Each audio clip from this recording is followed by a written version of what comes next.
වායු සමීකරණ පද්ධතියක ක්‍රියාකාරීත්වය. Operation of an air conditioning system. කම්ප්‍රෙෂරයේ සක්ෂන් ලයින් මගින් අඩු පීඩන අඩු උෂ්ණත්වයක් සහිත ශීතකාරක වායුව කම්ප්‍රෙෂරය තුළට ඇදගනු ලබයි. කම්ප්‍රෙෂරය මගින් එම ශීතකාරක වායුව සම්පීඩනය කර ඩිස්චාර්ජ් ලයින් මගින් පිට කරනු ලබයි. මෙසේ සම්පීඩනය කරන ලද ශීතකාරක වායුව ඉහළ උෂ්ණත්වයකට හා ඉහළ පීඩන අගයකට ලක්වන අතර එම ශීතකාරක වායුව ඉන්පසු කන්ඩෙන්සරයට ඇතුළු වේ. කන්ඩෙන්සරය තුළදී ශීතකාරක වායුවේ අඩංගු ශක්තිය පිටකර ශීතකාරක වායුව ඝනීභවනය වීම සිදු වේ. එනම් ශීතකාරක වායුව ශීතකාරක ද්‍රව්‍ය බවට පත්වීම සිදුවන්නේ කන්ඩෙන්සරය තුළදීය. වායු සමීකරණ පද්ධතියක කන්ඩෙන්සරය අවට සාපේක්ෂව ඉහළ උෂ්ණත්වයක් ඇතිවන්නේ ශීතකාරක වායුව ඝනීභවනය වීමේදී පිටවන තාපය නිසාය. කන්ඩෙන්සරයෙන් පිටවන මෙම ශීතකාරක ද්‍රවය ඉන්පසු ඇතුළු වන්නේ එක්ස්පෑන්ෂන් වැල්ව් වලටයි. එක්ස්පෑන්ෂන් වැල්වය හරහා ගමන් කිරීමේදී ශීතකාරක ද්‍රවයේ පීඩනය හා උෂ්ණත්වය අඩුවීම සිදුවන අතර අඩු පීඩන අඩු උෂ්ණත්වයක් ඇති ශීතකාරක ද්‍රවය ඉන්පසු ඉවැපොරේටරය වෙත ගමන් කරනු ලැබේ. මෙහිදී ශීතකාරක ද්‍රවය පිටතින් තාපය උරාගෙන ශීතකාරක වායු බවට යළි පත්වේ. මෙසේ ශීතකාරක ද්‍රවය තාපය උරාගනු ලබන්නේ ඉවැපොරේටරය අවට ඇති වාතය මගිනි. මේ ආකාරයෙන් තාපය ලබා ගැනීම නිසා ඉවැපොරේටරය අවට වාතය සිසිල් වේ.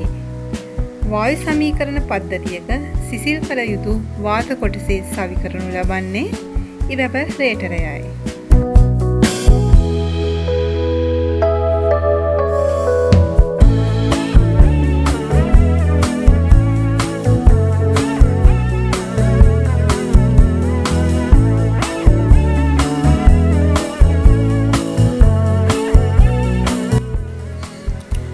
කන්ඩෙන්සරය තුළින් පිටවන්නේ ශීතකාරක වායුව 25% පමණ හා ශීතකාරක ද්‍රව්‍ය 75% පමණ වන ශීතකාරක මිශ්‍රණයකි. මේ නිසා ඉවැපොරේටරය තුළට ඇතුළු වන ශීතකාරක ද්‍රව ප්‍රමාණය අඩුවන බැවින් වායු සමීකරණ පද්ධතිය තුළින් ඉෆෙක්ට් අගය අඩු වේ.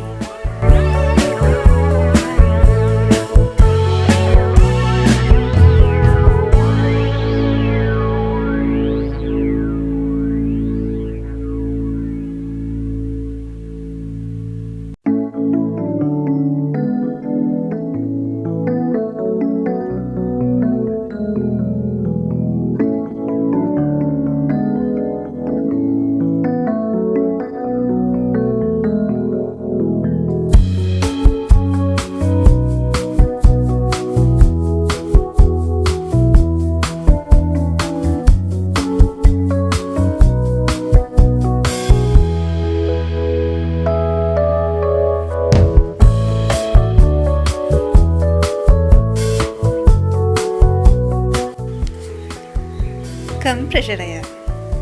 කම්ප්‍රෙෂරය මගින් සිදු කරනු ලබන කාර්ය වන්නේ අඩු පීඩන අඩු උෂ්ණත්ව ශීතකාරක වායුව ඉහළ පීඩන ඉහළ උෂ්ණත්ව බවට පත් කිරීමයි. සක්ෂන් ලයින් මගින් අඩු පීඩන අඩු උෂ්ණත්වයක් සහිත ශීතකාරක වායුව කම්ප්‍රෙෂරය තුළට ඇදගන්නා අතර ඩිස්චාර්ජ් ලයින් මගින් ඉහළ පීඩන ඉහළ උෂ්ණත්ව බවට පත් වූ ශීතකාරක වායුව පිට කරනු ලබයි. මෙම රූප සටහනින් එය පැහැදිලි කර ඇත.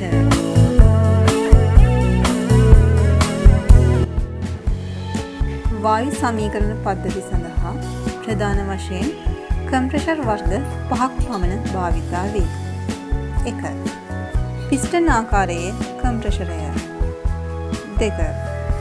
රොටරි ආකාරයේ කම්ප්‍රෙෂරය. 3. ස්ක්‍රූ හෙවත් ඉස්කුරුප්පු ආකාරයේ කම්ප්‍රෙෂරය. 4. සෙන්ට්‍රිෆියුගල් හෙවත් කේන්ද්‍රාපසාරී ආකාරයේ කම්ප්‍රෙෂරය. 5. ස්කොල් ආකාරයේ කම්ප්‍රෙෂරය.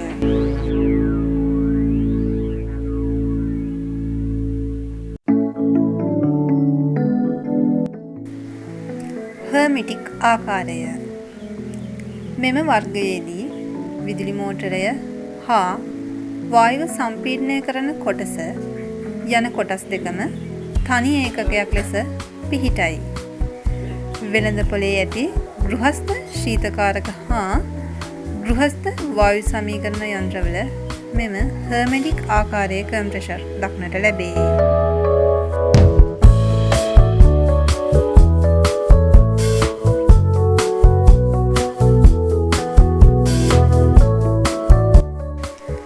හර්මිටික් ආකාරයේ කම්ප්‍රෙෂරයක් භාවිතා කිරීමේ වාසි. 1. ඉතා කුඩා ඉඩ ප්‍රමාණයක සවි කිරීමට හැකිවීම. 2. කම්ප්‍රෙෂරයෙන් ශීතකාරක කාන්දුවීම අවම කර ඇත. 3. විදුලි මෝටරය ශීතකාරක මගින් නිරතුරුවම සිසිල් වීම. 4. ක්‍රියාකාරීත්වයේදී අඩු ශබ්දයක් පිටවීම.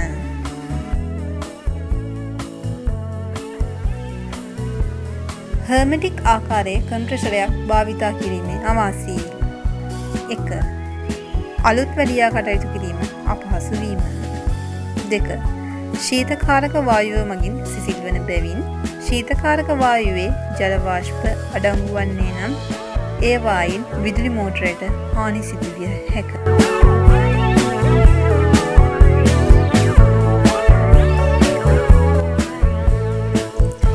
මෙහි හර්මෙටික් ආකාරයේ කම්ප්‍රෙෂරයට වඩා තරමක් දියුණු තාක්ෂණයක් භාවිතා කරනු ලබයි. වෙළඳපොලේ ඇති තරමක් ඉහළ ධාරිතාවෙන් යුත් වායු සමීකරණ පද්ධති සඳහා මෙම කම්ප්‍රෙෂර භාවිතා කරනු ලබයි. මෙහි බඳ එකිනෙක පාස්සා නොමැති අතර ඉස්කුරුප්පු වෙන මගින් බඳ එකිනෙක සවි කර ඇත. අලුත් වැඩියා කටයුතුවලදී බඳ වෙන්කර ගැනීමට හැකිවීම මෙන්ම විදුලි මෝටරය හා කම්ප්‍රෙෂරය එකිනෙකට වෙන්වෙන්ම අලුත් වැඩියා කිරීමට හැකිවීම සෙමි හර්මෙටික් ආකාරයේ කම්ප්‍රෙෂරවල ඇති වාසියකි.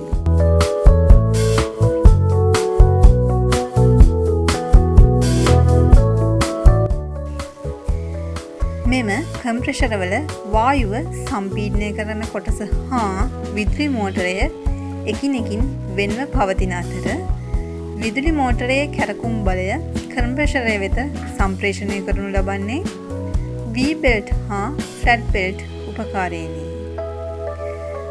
මෙම විදුලි මෝටරය වෙනුවට ඩීසල් හෝ පෙට්‍රල් වෙනුවට ඩීසල් හෝ පෙට්‍රල් මගින් ක්‍රියාත්මක වන කුඩා ප්‍රමාණයේ එන්ජිමක් වුවද භාවිතා කළ හැක.